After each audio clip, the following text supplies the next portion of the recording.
Magandang umaga po sa inyong lahat. Pinagpalang umaga. Muli ako po si Sister Linda at samahan niyo po ako sa maikling panalangin natin para po sa ating bansang Pilipinas. At ang topic ko po ngayon is about sa media.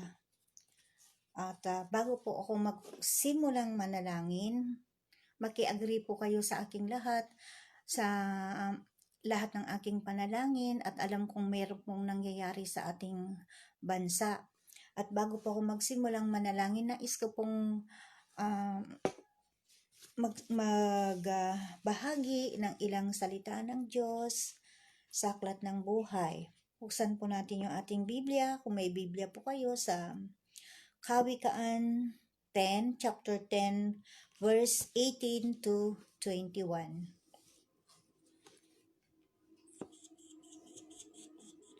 Sabi po niya dito, ang nagtatanim ng puot ay puno ng kasinungalingan. Ang naninira sa kanyang kapwa ay isang taong mangmang. Ang taong masalita ay malapit sa pagkakasala. Ngunit ang nagpipigil ng dila ay dunong ang pakilala. Verse 20, ang dila ng matwid ay tulad ng pilak na mahalaga. Ngunit ang puso ng mangmang ay basura ang kagaya.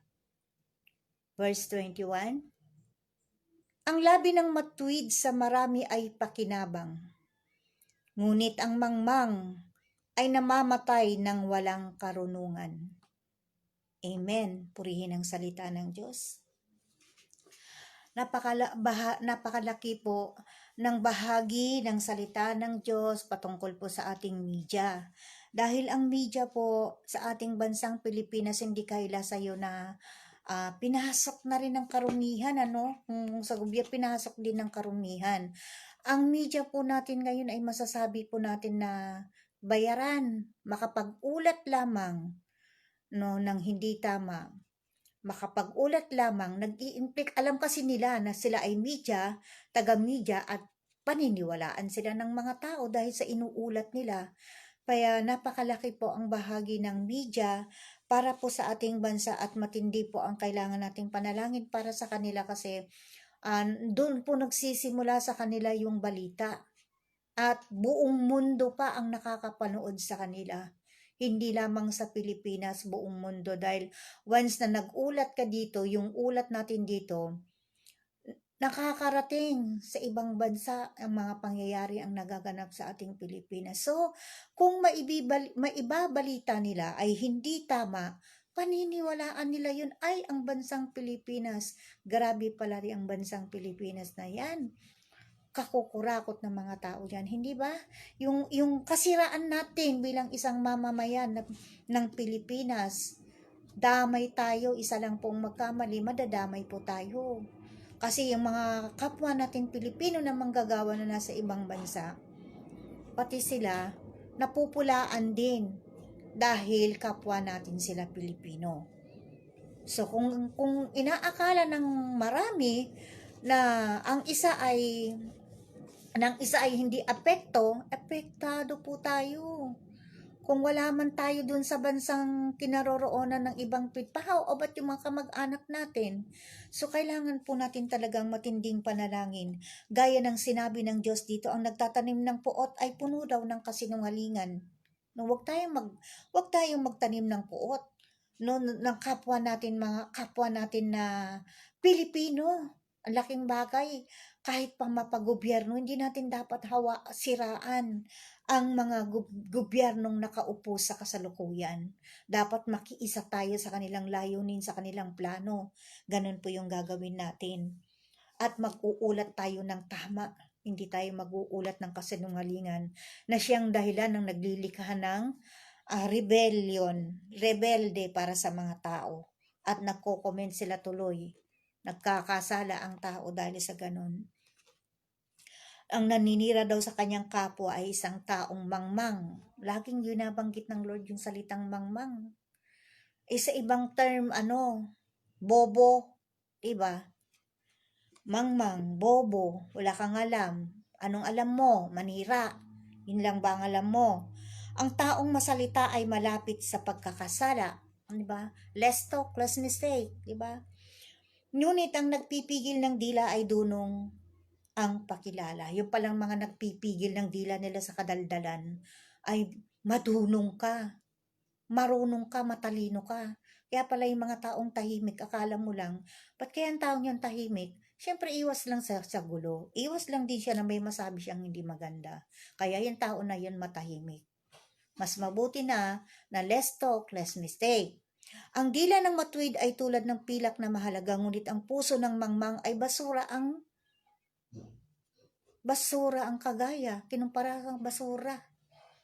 Ang puso ng isang taong mangmang, ang puso daw niya kapag punong-puno kasi ng karumihan, lumalabas din sa nguso. Kung anong laman ng puso mo, lumalabas sa bibig mo. 'Di ba? Ang dila ng matwid ay tulad daw ng pilak na bakit kaya? Kasi naghahayag tayo eh. We are imparting the word of God. So yung dila ng matwid, mahalaga sa mga tao. Ang labi ng matwid sa marami ay pakinabang, ngunit ang mangmang ay namamatay ng walang karunungan. Huwag natin hayaan na mamatay tayo na walang karunungan. Hindi man lang nagamit yung mga talento natin. Kung talento mo na magaling ka makipagka, kung mataas yung PR mo, magaling yung PR mo, gamitin mo yung PR mo pagdating sa Panginoon. Doon mo pakita ang galing mo, PR mo pagdating sa Lord. Di po ba yung kadaldalan mo? Mahalaga yung kadaldalan mo. Gawin pag media ka, mag-impart ka ng Word of God. Di ba? Sa mga Christian na. Pero sa hindi naman Christian pa, tanggapin mo ang Panginoon bilang iyong Diyos na tagapagligtas. Amin po ba? Sige po, tayo manalangin po sa ating media. Panginoon, sa oras na ito, O God, patuloy po kaming lumalapit at dumudulog sa inyong harapan. Sa oras na ito, nanghihingi po kami ng kapatawaran, O God, in behalf sa mamamayang Pilipino, Panginoon, lalo na po pagdating sa media, Panginoon, O God. Patuloy mo pong linisin ang aming media, Panginoon, O God, at patawarin sa lahat ng kanilang mga karumihan kung sila man po ay nag-uulat ng hindi tama, Panginoon, kung sila po ay nagpapabayad, Panginoon, para lang makapag-ulat, Panginoon, ng hindi tamang impormasyon o tama, Panginoon, O God, ng mga kaganapan sa aming bansang Pilipinas, O God.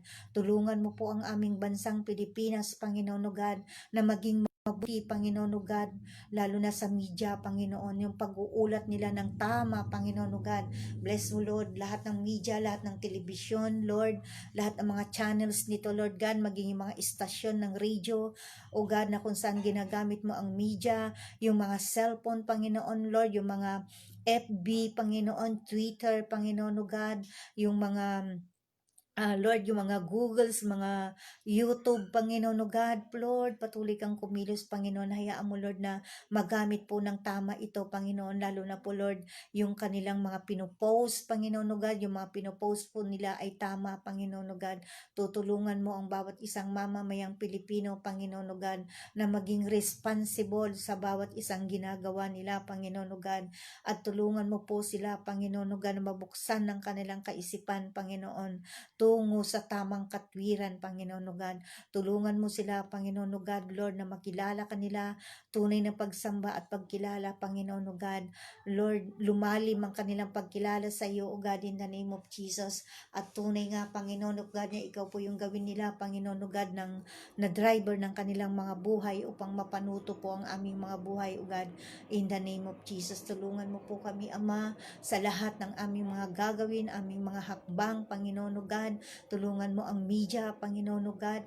Lord, lalo na po, Panginoon, O God, yung mga fornication na yan, Panginoon, O God, yung mga pinopost, Panginoon, mga sinisingit nila, Panginoon, O God, ang mga kahalayan, O God, in the name of Jesus, pati yung mga pinopost nila na hindi dapat i-post, Panginoon, Lord, kinakansila namin ng lahat ng ito, O God, at inaalisan ng kapangyarihan, O God, na hindi po, Panginoon, O God, likha, Panginoon, O God, ng anumang mga espiritu, Panginoon, O God, ng kahalayan, Lord, yung word of spirit, Panginoon, O God, kinakansila ko, tinalisan ko ng bisat kapangyarihan, sinisiro ko ito, O God, in the name of Jesus, sinisiro power ko ito, tinutusan kong bumalik sa gulo ka, in Jesus' name, sa lahat, Panginoon, O God, Lord, ng media, Panginoon, O God, sa lahat, Panginoon, O God, ng pinupost, Panginoon, sa FB, Lord, maghari ka, Panginoon, O God, in the name of Jesus, tunay nga po, Panginoon, lalo na po yung mga online dating na yan, O God, yung mga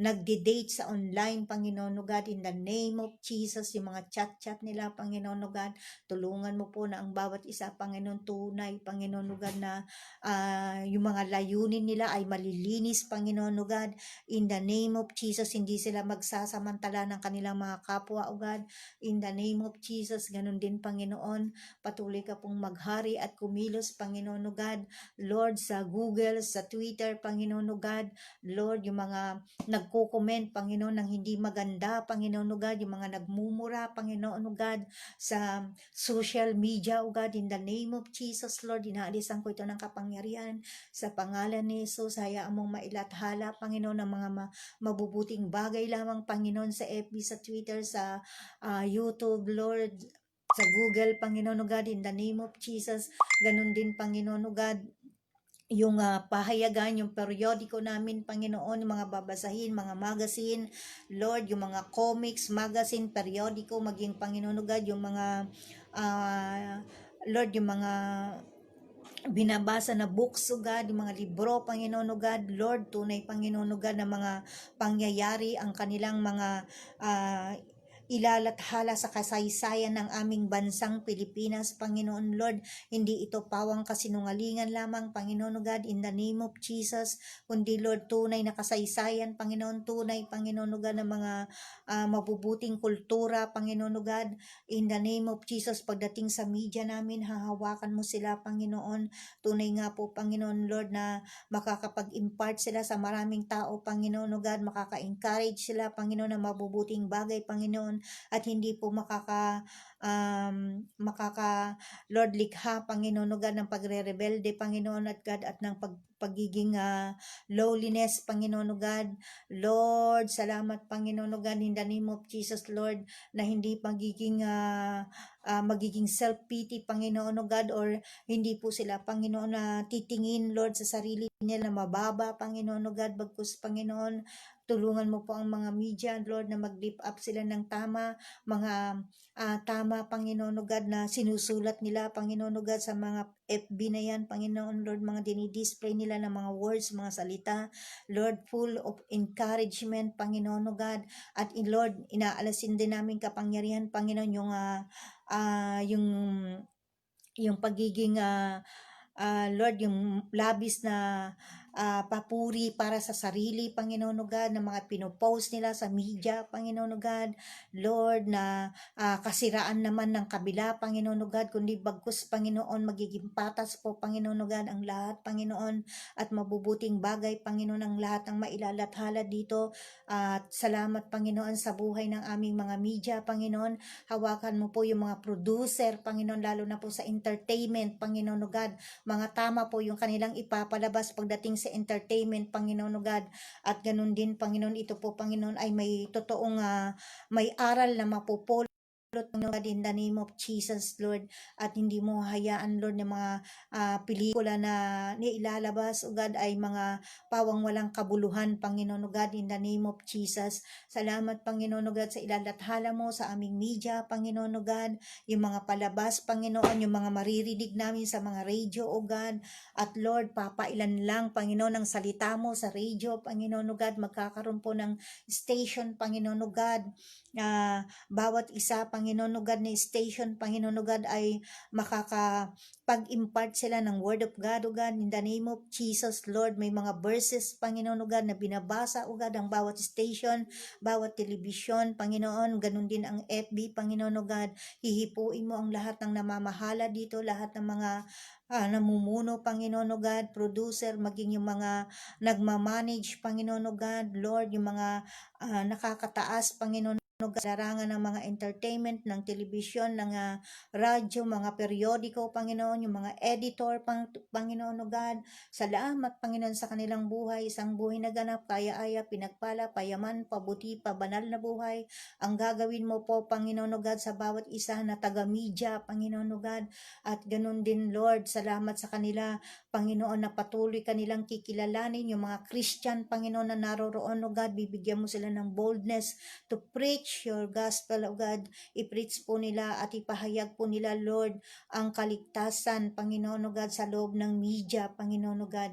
We thank you, Lord. We bless you and we honor you, Lord God, sa pangalan ni Jesus. At ganun din tinataas namin, O God, ang China. Salamat, Panginoon, ang bansa na ito, Panginoon, hindi siya lilikha ng kaguluhan sa maraming bansa, O God, at hindi siya magiging sanhi ng mga gyera, Panginoon, O God.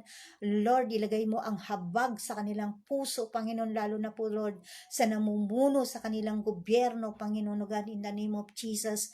Hihipuin mo ang kanilang puso, Panginoon, lalagyan mo ito ng habag, Panginoon, in the name of Jesus, dahil sinabi mo, Panginoon, O God, bawat dila magpupuri sa iyo, bawat tuhod luluhod sa iyo, Panginoon, O God, at magsusulit sa iyo, Panginoon. Lahat po kami ay magpupuri at sasabihin na ikaw lamang ang tanging Diyos na aming pinaglilingkuran, O God, at pinupuri at pinapasalamatan, Panginoon, O God. Salamat, O God, sa gagawin mo, Panginoon, O God, sa aming bansa, Panginoon, O God, at ganun din sa China, Panginoon. Bless mo ang China, Panginoon, at hindi po papainan lang sa himpapawid ang kanilang mga weapon, O God, in the name of Jesus, lalo na po yung mga sakit na yan na nababalitaan, O God, na nagmumula sa kanila, inaalisan namin ito ng bisat kapangyarihan sa pangalan ni Jesus, at sinisiro power namin lahat ng gawain niya sa pangalan ni Jesus. Salamat sa mga anghel na nakadeploy sa apat na sulok ng Pilipinas, O God. Lord, warring angel, protecting angel, ministering angel, O God, in the name of Jesus, upang iligtas kami, Lord, lahat sa gawain at anumang mga pakanan ng kaaway, O God, in the name of Jesus, at laban sa mga nangungubkob ng aming bansa at nagbabalak ng hindi maganda, O God. Bless them, Lord God, in the name of Jesus. We thank you, Lord, we bless you, and we honor you, Lord, in the mighty name of our Lord Jesus Christ, and we seal our prayer, Lord, with your precious blood, O God, sa pangalan ni Jesus. Amen at amen. Muli, magandang umaga po.